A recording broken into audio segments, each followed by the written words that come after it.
Coucou meuf, bienvenue dans le podcast Le Brunch du mardi matin. Je suis trop contente de te retrouver pour cet épisode. Et pour cet épisode, j'ai envie de te parler du problème que tu as sans doute eu, que moi j'ai eu d'ailleurs. Et en fait, il y a pas longtemps, je parlais à ma cousine et elle m'a dit, non mais Sophie, moi de toute façon, comme je suis nulle en maths, c'est normal que je sois nulle avec mon argent. Et là, Fanny, tu le sais peut-être pas, mais je t'entends, je fais PAH idée de podcast, c'est sûr. Parce que en fait, moi j'ai déjà dit ça. C'est déjà sorti là. Et Fanny, le fait que tu me le redises, je me suis dit, mais c'est du génie. Pourquoi on pense ça, nous les meufs? Ou s'il y a des gars qui passent par là, et pourquoi on pense ça dans l'absolu? C'est naze. Ça n'a rien à voir. C'est un peu comme moi qui dis à ma mère que j'adore la compta, que j'adore la fiscalité et tout, que je trouve ça fascinant. Et elle me dit, ah, c'est marrant parce que tu étais vraiment nulle en maths. Ouais, c'est marrant. Je sais pas si c'est le terme, mais ouais, c'est marrant. Et, et à ça, quand elle me l'a dit la première fois, d'abord, j'étais complètement flabbergastée. Donc, j'étais genre, je sais pas quoi dire. Puis après, je dis, mais maman, ça n'a rien à voir. Les maths qu'on apprend à l'école, les petits triangles, les théorèmes de je sais pas quoi, Pythagore ou je sais pas quoi, les équations et machin, c'est pas ça, savoir gérer ton argent. Savoir gérer ton argent, c'est pas des équations complexes. C'est pas du tout ça. C'est plus, moins, multiplier, diviser. C'est tout. C'est tout. Je sais pas pourquoi on pense qu'il nous faut des compétences ultra poussées pour faire ça. Je veux dire, dans ce cas-là, est-ce qu'on peut aller voir les comptes des grands mathématiciens de ce monde? Ça se trouve, ils étaient des quilles en budget et ça n'a rien à voir. Ou des quilles en gestion financière ou en patrimoine ou en peu importe. Ça n'a rien à voir, en fait. Et puis, je ne vais pas faire la meuf qui va claquer toutes les expressions du monde, mais dans ce cas-là, pourquoi le cordonnier, il est mal chaussé? Hein? Pourquoi? Donc, bref. Euh, Là, j'ai décidé de te parler de cette histoire de je suis nulle en maths et donc je ne peux pas gérer mon budget. Meuf, excuse-moi, j'ai pris froid. Si jamais un jour tu t'es dit ça, c'est pas vrai. Ok? C'est juste une excuse supplémentaire où quand tu regardes tes chiffres, tu fais ah ben c'est normal, je suis nulle en maths. Ah, j'ai pas d'épargne. C'est normal, je suis nulle en maths. Ouh là là, mon salaire ne m'honore pas. C'est pas grave, je suis nulle en maths. Ouh là là, j'ai pas réussi à demander cette augmentation de revenus. C'est pas grave, je suis nulle en maths. C'est une excuse à la con qui vient potentiellement apaiser ton petit cœur. Mais meuf, de un, c'est pas vrai, et de deux, ça sert à rien. Donc, fais comme moi, si ça te fait du bien, lâche cette excuse. OK? Et juste pour voir, admettons, sur un malentendu, tu maîtriserais quand même les additions, les soustractions, les divisions et les multiplications. Admettons, hein, je fais ce pari un peu fou que, à mon avis, tu sais maîtriser ça. Bah, si tu devenais une ouf en gestion de ton cash, si tu devenais l'experte de la gestion de ton cash, l'experte de la création de ta richesse, l'expert de ton patrimoine, juste pour voir, essaye. T'as essayé en fait? Parce que souvent, c'est moi aussi, je disais, ouais, je suis nulle en maths. Tu sais pourquoi? Parce que j'ai galéré pendant des années en maths et que du coup, j'ai même pas essayé de gérer mon argent. Mais je dis, c'est pas la peine. Je transfère une non-compétence à un truc que je n'ai jamais essayé parce que c'est à peu près pareil. Parce que comme il y a des chiffres ici et qu'il y a des chiffres là-bas, mais qu'il y a plein d'autres merdes ici et qu'il y a plein d'autres merdes là-bas, je pars du principe que, vu que je ne maîtrise pas juste un élément, je ne maîtriserai pas tous les éléments de l'autre. C'est quoi cette façon de faire? C'est, comme j'aime bien le dire, je trouve que c'est le raisonnement le plus flingué de la Terre. Enfin, ça n'a aucun sens. Et là, j'en ris. Mais parce que j'ai dit ça pendant des années. J'ai tellement dit ça pendant des années que ma mère, maman, je t'aime très fort, me dit la même chose dès que je fais des prouesses en, avec mes chiffres, par exemple, ou dès que je gère bien mon argent, ou dès que je lui parle de mes investissements. Oh, tu étais tellement nul en maths, c'est incroyable. Mais ça n'a rien à voir. Tu as le droit d'avoir la calculette, meuf. On va pas te. Pour être bonne en budget, on va pas juste sortir des tables de multiplication à faire. C'est pas ça la vraie vie, en fait. La vraie vie, c'est pas l'école. Je vais sans doute m'attirer les foudres en disant ça, mais c'est vrai, la vraie vie, c'est pas l'école.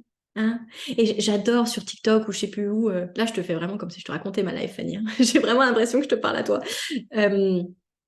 Sur TikTok ou sur Instagram, il est passé là.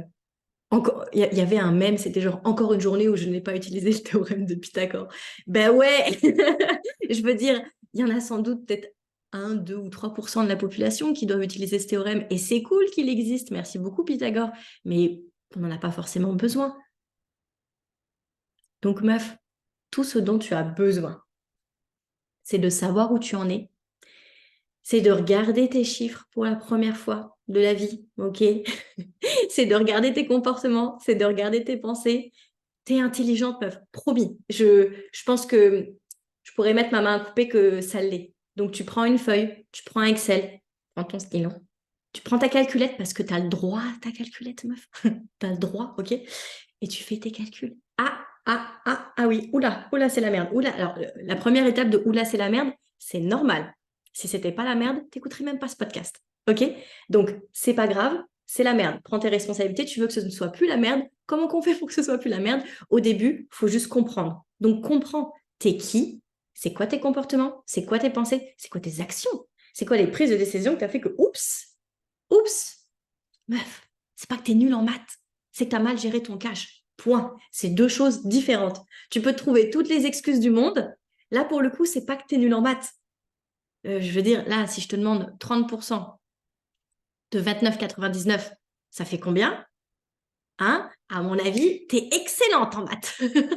À mon avis, tu vas me le claquer de suite. Donc, tu es bonne en maths. C'est juste que tu n'aimes pas les résultats que tu vois. Donc, change les résultats. Pour changer les résultats, tu changes qui tu es, tu changes ton comportement, tu changes tes pensées, tu changes ton système. Tu fais surtout un système qui te soutient et qui honore la vision de vie que tu as. Donc, ça, c'est toute une partie que j'enseigne aussi. Savoir exactement ce que tu veux et ensuite ajuster pensée et comportement par rapport à ça pour t'amener là où tu veux aller. Mais meuf, c'est juste ça. Une fois que tu as ton socle qui est solide, une fois que tu as ta sécurité financière, une fois que tu as ton système financier qui te soutient, c'est-à-dire que quand ton argent rentre par tes revenus, ton ou tes revenus, tu sais exactement où il va pour payer ta vie, payer tes imprévus, payer ta sécurité, donc toutes tes épargnes de sécurité, payer ta qualité de vie, payer tes épargnes projets et tes investissements, et que du coup l'argent fait... Et ouais, alors, je suis sur YouTube aussi, donc si jamais tu m'écoutes que en podcast, je vais essayer d'expliquer ce que j'ai mimé. Donc, tu as l'argent qui rentre par une source et qui se déverse sur toutes les autres sources que tu as déterminées. Bah, du coup, qu'est-ce qu'il te reste à faire? Meuf, il te reste juste à vivre. Donc, si tu veux, tu pourrais prendre ce temps pour peaufiner tes équations complexes, hein, pour être très bonne en maths si tu as envie. Mais à mon avis, avec la base que tu maîtrises très bien, soustraction, addition, multiplication, division, ça suffit. OK? Ça suffit. Et du coup, après, qu'est-ce que tu as à faire quand tout ton socle est solide et quand ton système te soutient?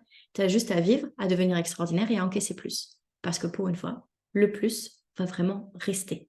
Ah, aussi meuf, Fanny, et toutes les meufs qui vont m'écouter. Souvent, quand on dit je suis nulle en maths, c'est un peu l'excuse de tous les mauvais comportements. Meuf, le vrai problème, c'est peut-être pas que tu es nul en maths, c'est peut-être juste que tu es une passoire. Et c'est OK. Moi aussi, j'étais une passoire. J'ai fait un épisode justement sur la passoire numérique et émotionnelle. Je t'en dis pas plus, comme ça, suspense, c'est à son comble. Va l'écouter.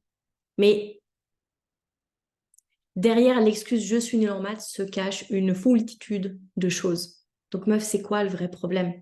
On est juste toi et moi, il n'y a personne qui va te juger. OK? C'est quoi le vrai problème? Quand tu dis je suis nul en maths, ça veut dire quoi pour de vrai? T'es nul en maths ou tu dépenses n'importe comment? T'es nul en maths ou t'as aucune idée de combien tu gagnes et d'où part ton argent? Parce que c'est pas pareil. Parce que quand on met un diagnostic et qu'il est mauvais, parce que quand tu mets, excuse-moi, je vais couper ça, c'est mes queens qui m'écrivent. Hop. Donc, attends, comment je fais pour couper ça? Je vais voir si je vais couper sur le montage. OK. Parce que meuf, quand tu as cette excuse de je suis nul en maths, en fait, elle cache quoi derrière? T'es nul en maths ou tu sais pas gérer ton argent?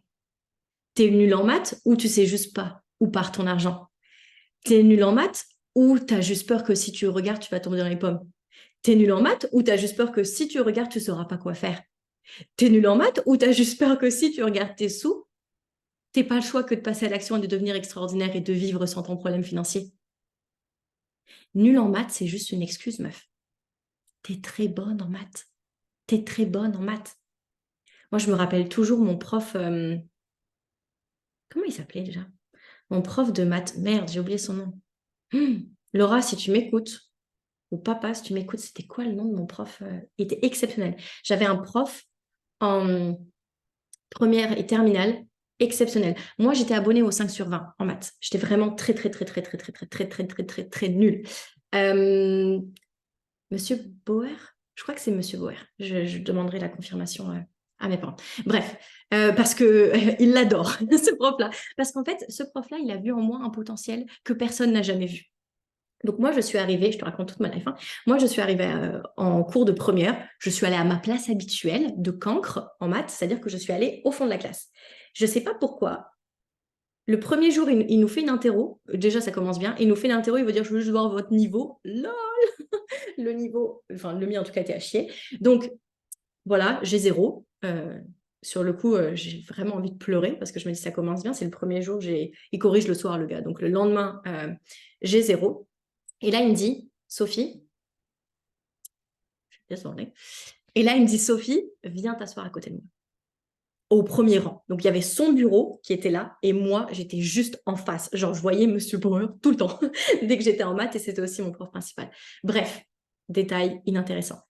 Lui, je ne sais pas pourquoi, mais il a vu un potentiel de ouf en moi. J'ai été 2 ans avec lui. La première année, je pense que je flirtais peut-être avec le 8 ou 9 sur 20, comme ça. Je ne me rappelle plus des détails, mais c'était vraiment à chier. Je comprenais rien. Je comprenais rien. En terminale, le premier jour de la rentrée, il m'a dit, Sophie, toi et moi, notre objectif, c'est 10 sur 20 en maths. J'en fais une affaire personnelle. Je dis, ok. Je l'adorais. D'ailleurs, Monsieur Bauer, si vous passez par là, c'est vraiment ça son nom, parce que je trouve que là, ça fait un peu trop Jack Bauer, mais peut-être que c'est parce que j'ai regardé 24 heures chrono il n'y a pas longtemps. En tout cas, Monsieur Bauer, si vous passez par là, merci. Qu'est-ce que je racontais? Oui. Et donc, il me dit, j'en fais une affaire personnelle de t'amener à 10 sur 20 à ton bac. J'étais, ok, c'est bien que tu y crois parce que moi, clairement, j'y croyais pas. Personne n'y croyait. Moi, la dernière. Premier trimestre, moyenne à chier. Deuxième trimestre, on commence à avoir tout ce qui est les statistiques, les probabilités, je sais pas quoi. Mais là, je cartonne. Parce que ça marche dans mon cerveau, je comprends tout. Et donc, en fait, d'habitude, quand ils nous donnaient des exercices à faire, j'étais une des dernières à terminer. Là, je termine. Et du coup, comme je suis une des premières, je me dis, j'ai dû me tromper, c'est pas possible. Et du coup, je le regarde. Il me regarde, je regarde. Il me dit, qu'est-ce qu'il y a? T'as pas compris? Je fais, ben, j'ai fini. Il me dit, bah, quand même, ça fait 1 an et demi qu'on est ensemble, il y a un petit historique. C'est bizarre. Donc, il regarde, il fait, bah, t'as tout juste. Je dis, non, incroyable. Et il me dit, si. Il dit, attends, je t'ordonne. Donc, il m'ordonne, j'en refais. Et il me dit, mais c'est pas possible. Tu comprends tout. Et là, j'ai commencé à me dire, oh my God, peut-être que si au bac, il y a une grande partie sur les stats et les probabilités, je vais cartonner. Pourquoi? Parce que dans ma tête, c'est des chiffres qui me parlent. Les stats et les probabilités, c'est des soldes. J'étais addict au shopping. Je sais très bien comment ça fonctionne, 30% de rabais. Je sais très bien. Je sais très bien et j'étais très très bonne en négociation. À l'époque, j'habitais en Mauritanie, donc c'est en Afrique pour ceux qui ne le connaissent pas, et il n'y avait pas de magasin, il n'y avait rien. Donc moi, tout ce que je faisais, c'est que j'allais acheter du tissu, j'allais chez le tailleur, donc je comptais en mètres, je comptais en sous que ça me coûtait le mètre de tissu. J'achetais du cuir brut, j'allais chez le tailleur, je comptais les pièces de tissu, il me disait comment il me faisait au mètre, fait que tout ce qui est proportion, rabais et tout, moi c'était ta ta ta ta ta. J'avais un téléphone à chier, j'avais pas de calculette, ma tête c'était ma calculette. Donc à l'époque, j'étais sharp sur le bout de tissu, j'étais sharp sur l'assemblage de choses. Bref. Et du coup, les probabilités, les stats, tout ça, je comprenais. Je te fais l'histoire courte. Je me suis plantée, je mets des guillemets, tu ne me vois pas, je me suis plantée à mon bac de maths et j'ai eu finalement 13 en me plantant. Et j'étais fière, mon Dieu, j'étais fière. Donc, j'avais cartonné théoriquement en maths. J'étais une ouf théoriquement en maths. Mais c'est pas à mes 17 ans et demi quand j'ai eu mon bac que je suis devenue une experte de mes finances, pas du tout. C'est bien, bien plus après. Pourquoi? Parce que ton cash, c'est pas juste les maths, c'est émotionnel. Donc même si tu fais tous tes calculs sans gérer la partie émotionnelle, hein, donc admettons tu fais tous tes calculs et tout, ça va marcher sur le papier, meuf. Et ça va marcher sur la calculette. Est-ce que ça va marcher dans la vraie vie? Ça, c'est toute la partie émotionnelle. C'est tout ce qui est en rapport avec toi. Toi, tu penses quoi? Tu veux quoi? C'est quoi les décisions que tu prends? Parce que même si tu vois un truc sur le papier, tu dis, bah oui, ça marche. C'est toi qui vas passer à l'action. C'est toi qui vas te comporter d'une manière, décider certaines choses et agir d'une certaine manière pour que ces chiffres deviennent ta réalité. Fait que si ces chiffres ne deviennent pas ta réalité, le problème, c'est pas que tu es nul en maths ou que tu t'es trompé dans les calculs, tu t'es pas trompé. Le problème, c'est toi. C'est que tes pensées sont pas accordées avec ton comportement pour honorer tous tes maths, pour honorer tout ce que tu as fait. Donc meuf, si ça te parle à tout ce que je te raconte et que tu dis OK, so what, je fais quoi? Je comprends maintenant que oui, il faut que j'ai un système, oui, je comprends les maths et tout, je vais y arriver, il y a pas de problème, mais je comprends aussi que c'est une problématique plus globale avec, toute une solution holistique. Si c'est ça que tu veux, meuf, inscris-toi à ma masterclass, les 4 money season, les 4 monnaies d'argent, les 4 monnaies d'argent. Mon Dieu, que je parle trop vite parce que je suis trop enthousiaste. Les 4 saisons de l'argent, c'est une masterclass qui arrive tout bientôt, le 21, le 22 et le 23 novembre. Le 23 novembre, c'est mon anniversaire. Et c'est gratuit, c'est en ligne. La dernière fois que j'ai fait une masterclass, c'était juste sur une soirée et j'ai eu 400 et des bananes inscrites. Là, je le fais sur 3 jours parce que meuf, je veux tout te dire. Je veux que tu arrives là-dedans. Je veux que tu aies beaucoup de plaisir. Je veux qu'on kiffe. Il y a d'ailleurs des belles surprises qui t'attendent. Un truc que j'ai encore jamais fait, j'ai trop hâte. Et en fait, je veux que tu sors de là-dedans et tu te dis, c'est bon, j'ai tout compris. Je suis pas débile, en fait. Meuf, au fait, t'es pas débile, t'es très, très intelligente. Hein, malgré tout ce qu'on a pu te dire, tu sais compter, tu sais multiplier, tu sais tout faire. Tu n'as juste pas confiance. Mais tu sais tout faire. Toutes les connaissances sont en toi. Donc moi, je veux tout te donner. Je veux que tu comprennes tout. Et après, je veux que tu sois riche, en fait. Parce que mon but ultime, on se le rappelle, c'est que tu viennes avec moi manger, bruncher le mardi matin. Voilà. Donc, inscris-toi à ma masterclass, ça va être de la bomba. Le lien d'inscription est dans le descriptif de ce podcast et sur YouTube et sur Instagram. Tu vas le trouver à peu près partout, sinon tu m'écris. J'ai trop hâte. Mon rêve, c'est qu'on soit 1000 inscrites, 1000 femmes trop cool inscrites à cette masterclass. Fait que meuf, envoie le lien à toutes tes meufs.